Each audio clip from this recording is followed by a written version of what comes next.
Domingo, quarta, né, sábado, quando tem programações especiais. Deixa eu fazer essa pergunta para vocês. Não preciso responder, só preciso meditar. Se vocês estivessem face a face com Jesus Cristo, o que você perguntaria para ele? Você anota? Né? Eu vou anotar alguma coisa para conversar com Jesus Cristo, até lá, tanta coisa vai acontecer. Mas é um pensamento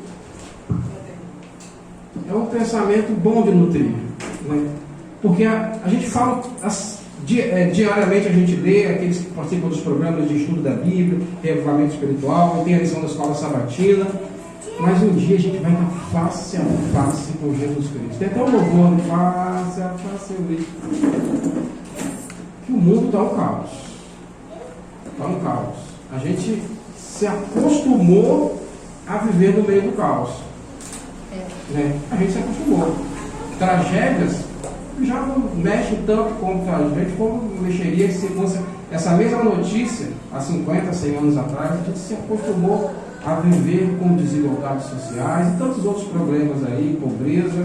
Né? O mundo já falta alimento já há mais de 20 anos para todo mundo, para todo o mundo. Então, bolsões de países pobres que passam necessidade, aquelas fotografias que a gente vê, ou propagandas no final do ano para ajudar, não é só no final do ano, não, são todos os dias. Eu queria trazer um texto para a nossa meditação, e aí ao longo da mensagem acho que você vai entender, até associar algumas passagens bíblicas que a gente vai estar lendo, mas está no livro de Gênesis, capítulo 6. Vou fazer uma leitura, vocês podem me acompanhar, do versículo 1 ao versículo 10.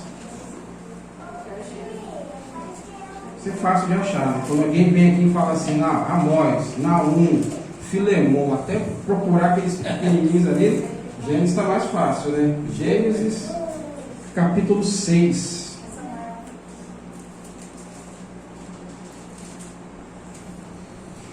A minha tradução é a nova versão, né, Almeida Revista Atualizada. Tem versões até melhores, né, que tem os textos mais trabalhados. Eu estava, para quem esteve naquele encontro, né, de acho que 2 domingos atrás, aí, que entregou aquelas Bíblias da nova Almeida Revista, uma versão de 2017. Olha, versão muito boa, né? Tem várias versões, são abordagens que foram melhoradas através de estudiosos da Bíblia, né? Que nem sempre são cristãos. Interessante, né? Esses profissionais, né, doutores de interpretações, de traduções, conhecimentos linguísticos, na maioria das vezes eles não são cristãos, são profissionais que estudaram idiomas, outras letras, hebraico, aramaico, latim, grego. Tem uma questão cultural e tem a Sociedade Bíblica Mundial, que a gente tem a Sociedade Bíblica Brasileira, que faz parte. Então, essas traduções são melhorias do entendimento dessas expressões que a gente, como cristãos, agradece a esses profissionais que estão ali fazendo o trabalho. Às vezes a gente vai comprar uma Bíblia, acha a Bíblia cara, né? Porque essas pessoas que fizeram esse trabalho, eles têm participações em todas essas traduções, melhorias do entendimento. E graças a Deus existem esses homens, mulheres que estudam cada vez mais, com arqueologia, português, hebraico, aramaico, e aí conseguem trazer as melhores traduções. Vamos lá, a partir do versículo 1, vou estar lendo do 6 até o 10. Né? Versículo 1 diz: como se foram multiplicados os homens na terra, e lhes nasceram filhas, vendo os filhos de Deus que as filhas dos homens eram formosas, tomaram para si mulheres, as que, entre todas, mais lhe agradaram. Versículo 3. Então disse o Senhor: o meu espírito não agirá para sempre no homem, pois este é carnal, e os seus dias serão 120 anos. Versículo 4. Ora, naquele tempo havia gigantes na terra, e também depois, quando os filhos de Deus possuíram as filhas dos homens, as quais deram filhos, estes foram valentes, varões de renome na antiguidade. Viu o Senhor que a maldade do homem se havia multiplicado na terra, e que era continuamente mal todo o desígnio do seu coração. Então se arrependeu o Senhor de ter feito o homem na terra, e isto lhe pesou no coração. Disse o Senhor: farei desaparecer da face da terra o homem que criei, o homem e o animal, os répteis e as aves dos céus, porque me arrependo de os haver feito. Porém Noé achou graça diante do Senhor. Eis a história de Noé. Noé era homem justo, íntegro entre os seus companheiros. Noé andava com Deus, gerou 3 filhos, Sem, Cão e Jafé. Uma história bem conhecida, né? A história da Arca de Noé.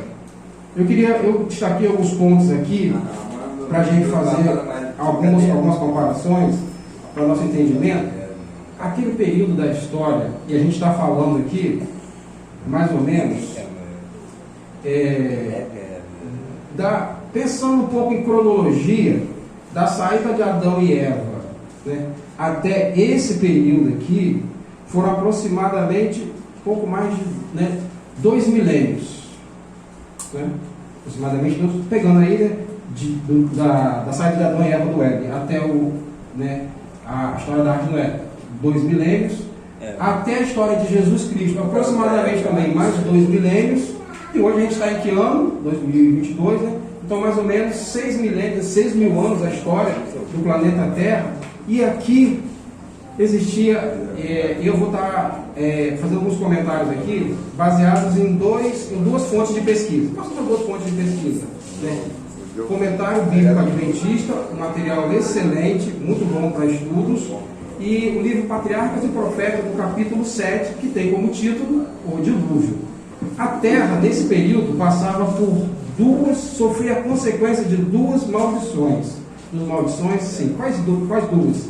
A transgressão de Adão, que a gente está mais fácil associar, Adão e Eva, eles desobedeceram, e o homicídio de Caim. E aí, quando você lê aqui e vê essa divisão de pessoas que seguiam a Deus e pessoas que não seguiam a Deus, eram literalmente descendentes de Caim, que não seguiam a Deus, né? E os descendentes de Sete, que seguiam a Deus. Estou falando lá, história de Adão e Eva.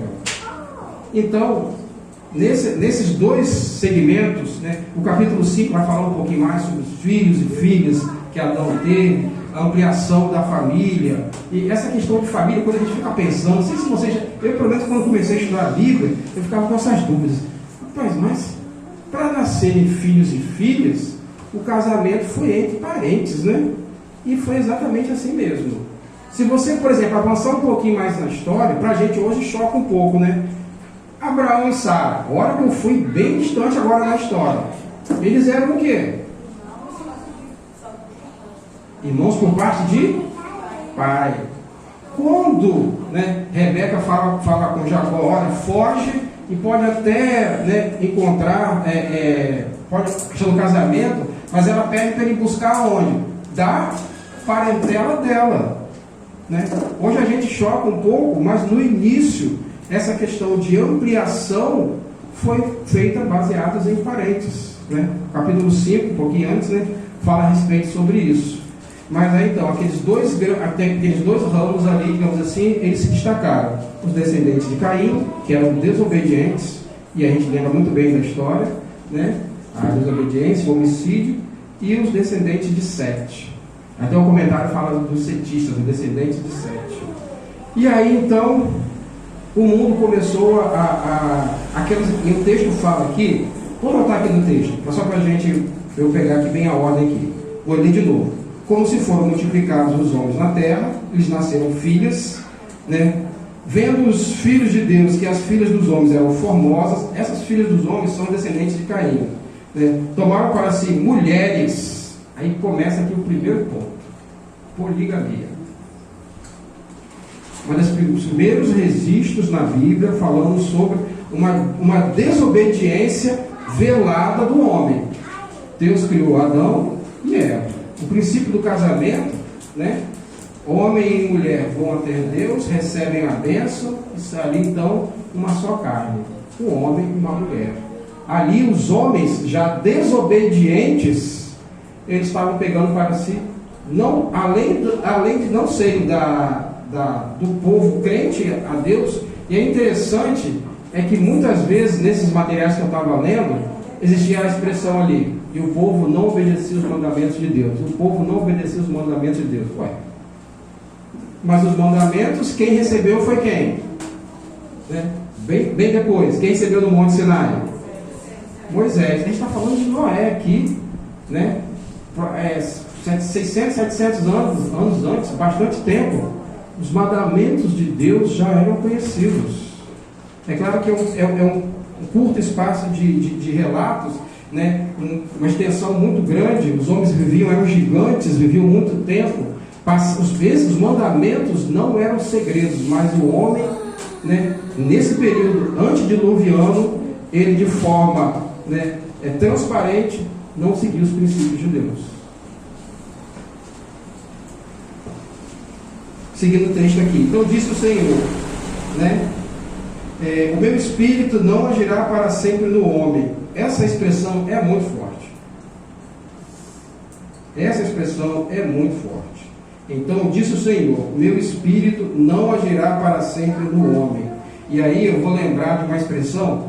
Eu vou tentar aqui abordar o tema divino com uma expressão séria, com uma expressão muito humana. Deixa eu ver se eu vou conseguir. Vou usar a expressão agora: a paciência de Deus tem limite. Misericórdia, né? A paciência de Deus tem limite.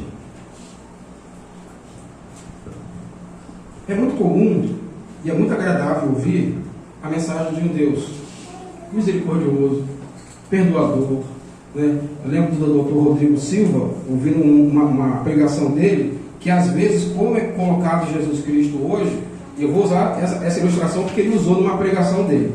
Imagina um casal de adolescentes, namorados, que brigam, aí o jovem ou a jovem sai, né, não quer mais saber do outro, e o outro desesperadamente corre: não, me dá atenção, eu quero ficar perto de você, me dá atenção. Às vezes a imagem que passa é que Jesus Cristo está desesperadamente, né, correndo atrás de nós, e está, mas vai chegar um momento que esse mundo vai acabar.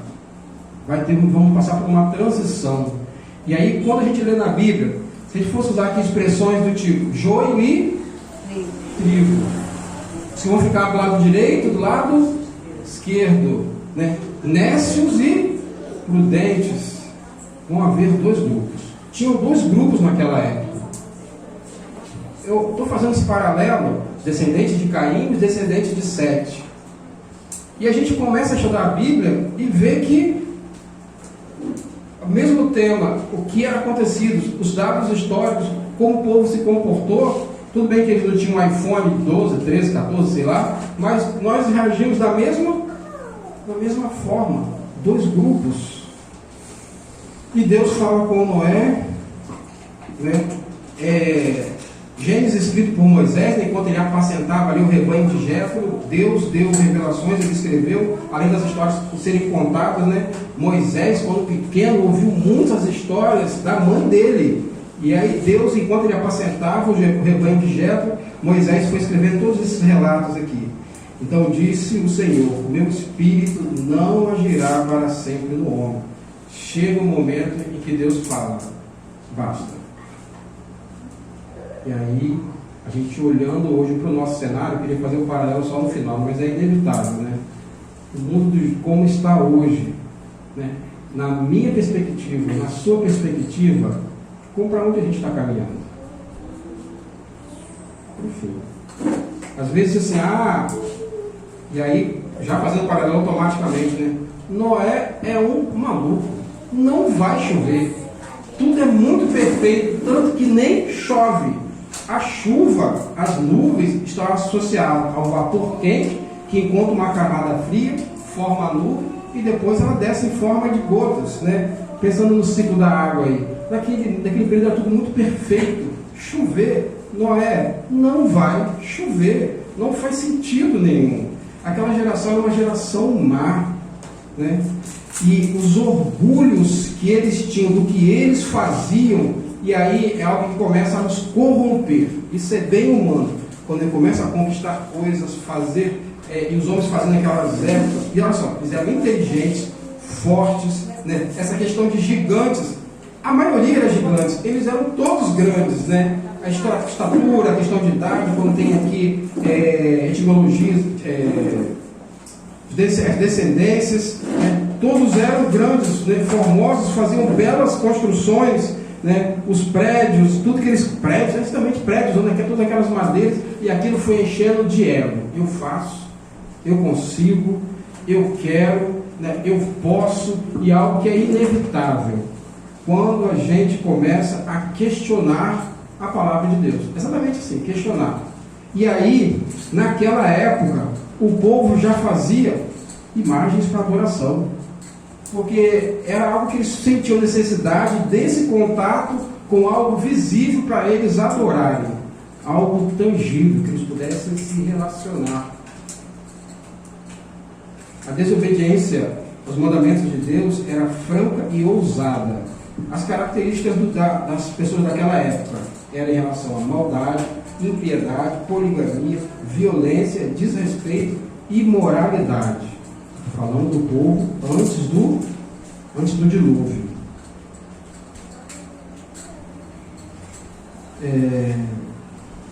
E agora Noé recebe instruções e começa a construir um barco longe do mar. Já viu alguém construir um barco longe do mar? Quando se constrói os piers, os locais de construção, é aonde? No litoral. Ele agora começa a construir um barco longe do mar. E essa mensagem chegou a muitos corações e muitas pessoas aceitaram o convite de Noé e começaram a se preparar. Só que passando o tempo, foi passando, nada acontecia, nada mudava, a chuva não vinha. Apesar de Noé estar construindo a arca, era tudo muito normal. Isso aí caiu em descrédito. Eu não sei aqui quem seria a pessoa que tem mais tempo aqui na igreja, mas essa mensagem da volta de Jesus Cristo vai voltar, e eu já ouvi, até o pastor recentemente contou a experiência do pai dele, que há 60 anos ouve falar que Jesus vai voltar, Jesus ainda não voltou. A nossa sensibilidade de tempo é, se algo não acontecer na semana que vem, no mês que vem, já cai em descrédito. A nossa tempestividade, né, tem que ser logo imediato, porque senão não vai valer a pena. E foi exatamente o que aconteceu com o povo daquela época, por não ver nada diferente, se acomodou. E aí foi se distanciando. E aí o relato histórico e bíblico traz uma informação que às vezes é difícil a gente entender. Vou tentar compartilhar com vocês aqui. Quando a gente tem, voltando a falar dos dois grupos, quando a gente tem essa indiferença, rejeição, afastamento dos princípios bíblicos, a orientação inclusive bíblica diz assim, tem um texto que fala assim lá em Mateus, né, que os inimigos do homem serão da própria casa. Isso não é possível, né? Pessoas próximas, essas pessoas não vão causar, né, nenhum dano, nenhum prejuízo para mim.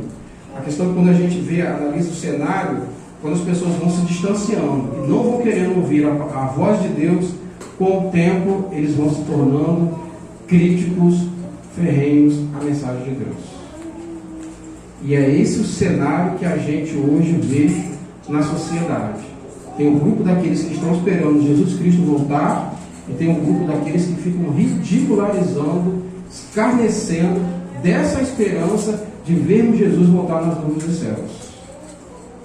É inevitável, irmãos.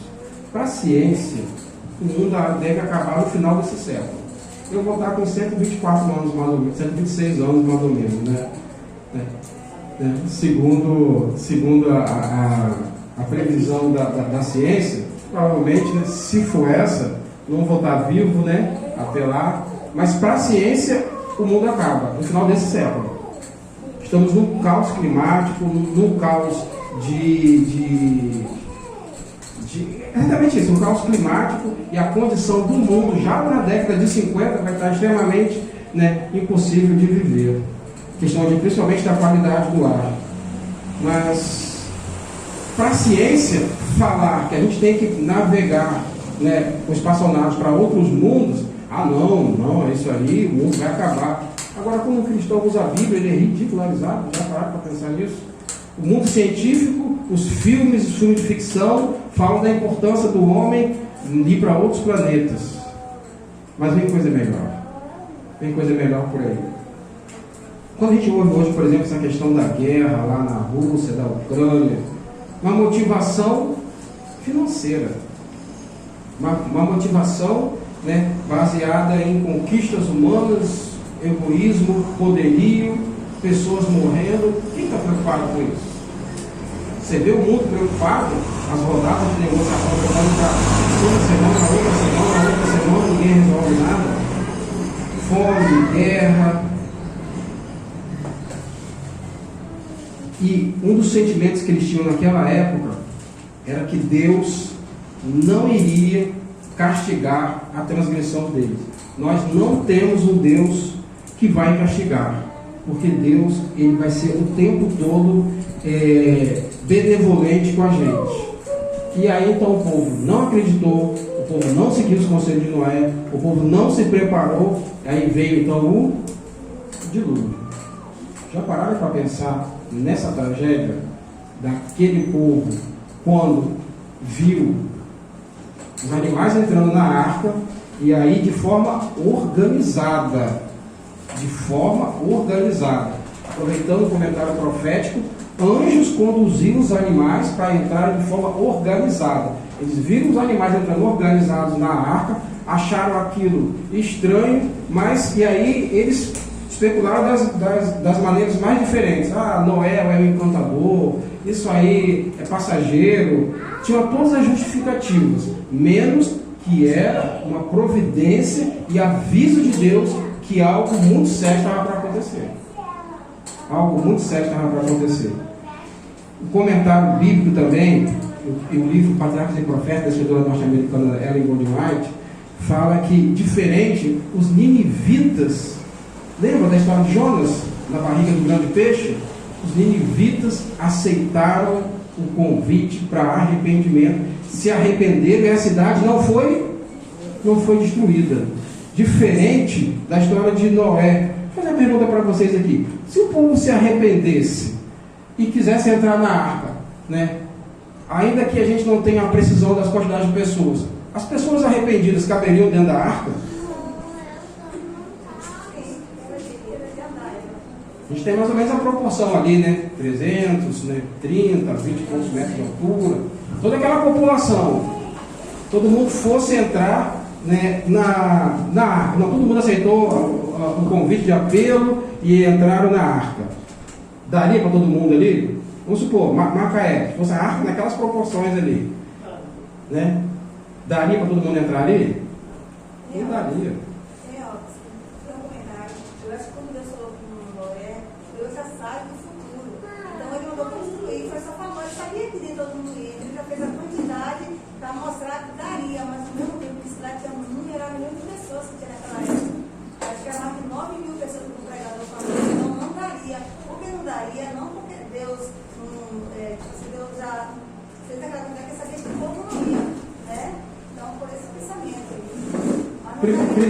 Sim, pode falar.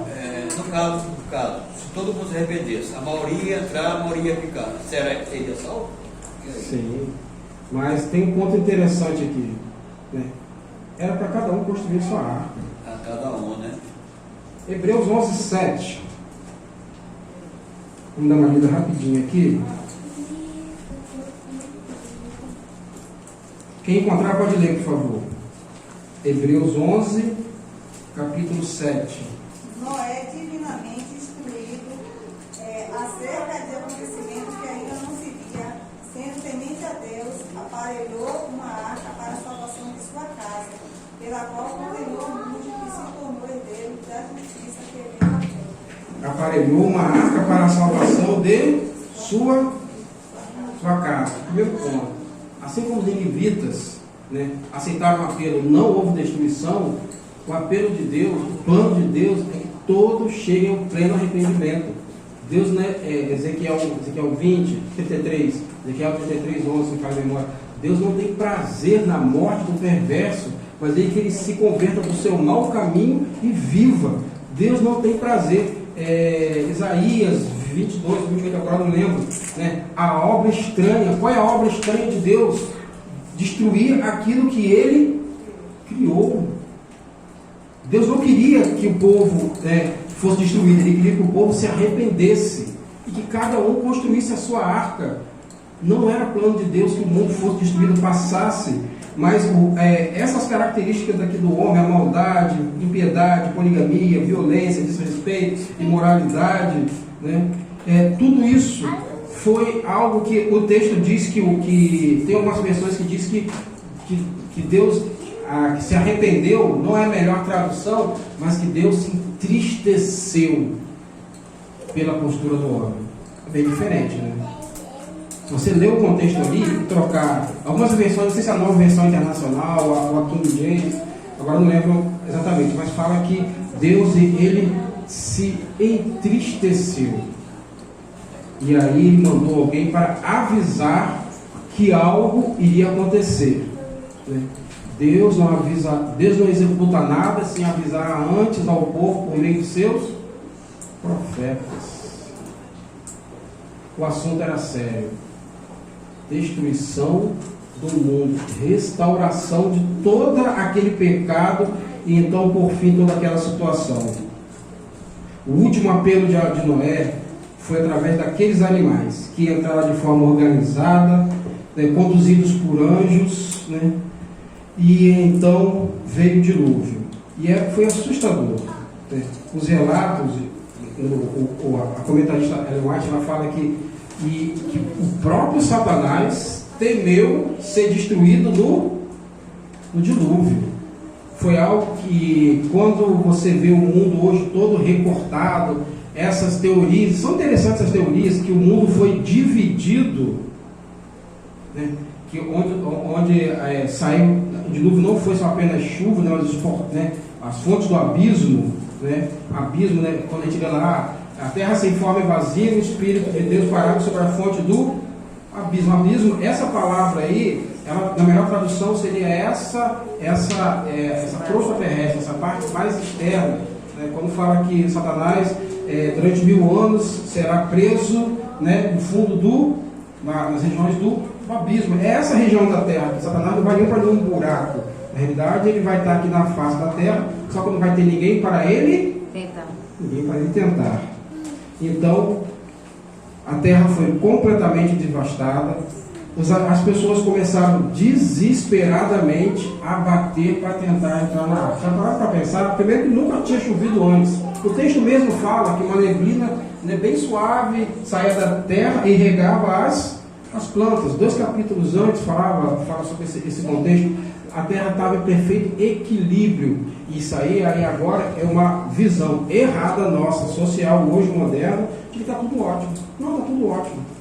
Está tudo perfeito, tudo em perfeita harmonia, não vai mudar nada, vai continuar assim, vem os avanços tecnológicos. Daqui a pouco eu vou ler uma passagem bíblica, né, que transmite um pouco essa visão, essa comparação. Tinha os descendentes de Caim, os descendentes de Sete. Tinha aqueles que aceitaram a mensagem, aqueles que não aceitaram a mensagem. O último apelo de Noé foi feito com muita dor no coração, porque Noé tinha certeza de que viria o dilúvio. Conta-se uma história, não sei se é verdade, mas eu já ouvi isso em várias versões. E quando teve aquele tsunami lá na Ásia, né, eu não lembro quando foi, uma jovenzinha. Foi? 2004? Deve ser por aí mesmo. Quando teve aquele tsunami, uma jovenzinha, quando viu a água recuar, não sei se é verdade essa história, mas eu ouvi tantas vezes, em várias versões, só estou contextualizando aqui, mas serve de exemplo, ainda que não seja real. Uma jovenzinha viu a água recuar. Ela sabia, ela conhecia. Era o quê? Tsunami. A água recuou porque viria uma grande onda. E ela, desesperada, começou a avisar. E muitos pensavam, essa jovenzinha não está muito bem da cabeça, não vai vir nada, está tudo ótimo, praia maravilhosa, e tudo, sol, mas recuou um pouco aí, mas isso não impressionou. Outras pessoas fizeram o quê? Correram. Hoje, quando a gente fala da volta de Jesus Cristo, desses eventos que estão ocorrendo, que são sinais de que algo muito sério está para acontecer. Como foi o nosso comportamento? Mateus 24, 37, 38 e 39. Caminhando para a parte final da mensagem. Essa seria o texto principal para a nossa meditação de hoje. Palavras do próprio Jesus Cristo. Jesus Cristo falando em seu sermão profético, né? A partir para algumas Bíblias, Mateus 24 já tem o título ali de sermão profético, né? E aí então, Mateus 24, 38 e 39 diz assim: porquanto, assim como nos dias anteriores ao dilúvio, comiam e bebiam, casavam e davam-se em casamento, até o dia em que Noé entrou na arca. E não perceberam, senão quando veio o dilúvio, e os levou a todos. Assim será também a vinda do Filho do Homem. Dois grupos. Os que estão se preparando para encontrar com Jesus Cristo, aqueles que ferrenhamente criticam o Espírito Santo. E a gente usa muito mais expressão aqui na igreja. Para quem está familiarizado com essa expressão, entende mais rápido. Fechamento da porta da graça, ou seja, as oportunidades de arrependimento chegarão o tempo.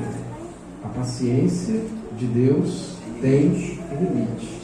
E aí eu vou usar essa expressão de fechamento da porta da graça, que é o momento, né, em que o Espírito Santo toca no coração das pessoas, as pessoas vão rejeitando, e chega um momento que essas oportunidades elas cessam. Fechada a porta da arca, Noé ainda ficou 7 dias dentro da arca, e aquelas pessoas mais ainda ridicularizaram. Ué, você não falou que ia chover? Fechou a porta, não está acontecendo nada. Fechou a porta e não está acontecendo nada. E aí, aprofundando um pouco mais nesse aspecto, e aí a gente fica assustado, eu pelo menos, quando começa a me aprofundar nesses temas, a destruição que houve, as pessoas que viviam naquela época, Noé, a esposa, os 3 filhos e as 3 esposas dos filhos, só 8 pessoas. E aí a inspiração revela que se aquelas pessoas fossem abertas a porta da arca, para elas entrarem novamente, elas entrariam, seriam salvas, passaria aquele período do dilúvio, das águas baixadas, sairiam da arca e depois cometeriam as mesmas coisas que cometiam antes. Construímos o nosso desejo de ver Jesus Cristo voltar diariamente. Se eu e você esperarmos catástrofes mais hediondas, né, sinais mais alarmantes, esperar algo que mais assustador aconteça, e aí eu vou usar uma outra expressão, quando os 4 ventos forem soltos, né, quando essas grandes catástrofes acontecerem, já vai ser tarde demais. E o tempo de decisão é hoje. O tempo de decisão é hoje. Aquelas pessoas, elas poderiam ter tomado a decisão, tiveram tempo suficiente, como eu e você nós temos. A gente espera essa grande transformação do mundo, esperando algo que vá nos motivar a ter então maior comunhão com o Pai, mas não é assim. Hoje temos todas as oportunidades de tomarmos decisões de ficarmos ao lado do Mestre, estudar diariamente a sua palavra. Quantas vezes a gente ouve isso, né? Estudar diariamente a palavra, oração, comunhão. Quantas vezes a gente ouve isso? Quantas vezes a gente ouve isso na igreja? Os irmãos promovem todos os momentos, assim como foi nos dias de Noé, também está ocorrendo nos nossos dias, e não é por falta de aviso, porque Jesus Cristo está falando, assim como 38 e 39. Porquanto, assim como foi nos dias anteriores ao dilúvio, comiam, bebiam, casavam e davam-se em casamento, até o dia que Noé entrou na arca, e não o perceberam, senão quando veio o dilúvio e os ventos e os levou a todos. Assim será também a vinda do Filho do Homem. Jesus Cristo está próximo de voltar. A mensagem de hoje é mais um reforço de diversos reforços, das diversas admoestações, advertências que a igreja faz. Jesus Cristo breve virá. Amém. Veremos Jesus voltar nas nuvens dos céus com poder e grande glória. Amém. Ainda que seja inimaginável para a mente humana, foi exatamente como é. Ninguém acreditou na palavra dele. Ele se preparou e ele não desanimou. E isso é algo que tem abalado o mundo cristão.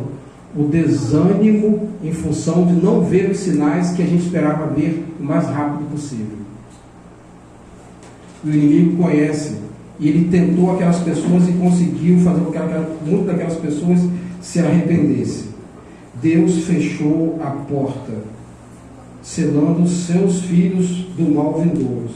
Deus ele faz a mesma promessa hoje. Né? Eis que estou convosco todos os dias até a consumação do século. A mensagem de hoje, a gente aqui já finalizando, entre na arca. Entre na arca, você e sua família. Erga um altar na sua casa de adoração ao Senhor, porque as coisas estão hoje se avolumando de tal forma que nós já estamos com um coração tão robotizado, endurecido, que a gente não presta atenção no que está acontecendo. E esse caos que o mundo está vivendo, essa dor e sofrimento, não são planos de Deus. São consequências do pecado, para que fique claro e que todos possam tomar decisão de que lado você e eu vamos ficar. Deus seja louvado. Deus, grande em poder e majestade, o dono do universo, e tem planos para mim e para você. A mensagem de Noé é um alerta para a nossa preparação. E esse Deus maravilhoso nós vamos cantar agora. Que todos fiquem de pé, cantarmos um louvor de adoração ao nosso Deus.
Brevemente ocorrerão neste mundo. A tua mensagem, a tua palavra nos adverte para nos prepararmos, pois são tempos difíceis, tempos angustiosos, mas enquanto podemos, enquanto a gente tem condições, que a gente não saia dos teus caminhos. Há sempre estendida a mão do Pai, em determinado momento, recolherá, misericórdia, Senhor. Recolherá, para que aí então aqueles que decidirem vão ficar no teu lado direito, os que não decidirem, Senhor, vão ser destruídos. Misericórdia, misericórdia, Pai. Somos fracos, somos falhos, somos pecadores, mas queremos, Senhor, estar contigo nos céus. Amém, Jesus. Misericórdia. Josué, aqui está uma parte dos teus filhos que decidiram adorar mais uma vez. Se reunirem, cuida de nós, Senhor. Cuida dos nossos familiares. Cuida do teu povo. Em nome de Jesus.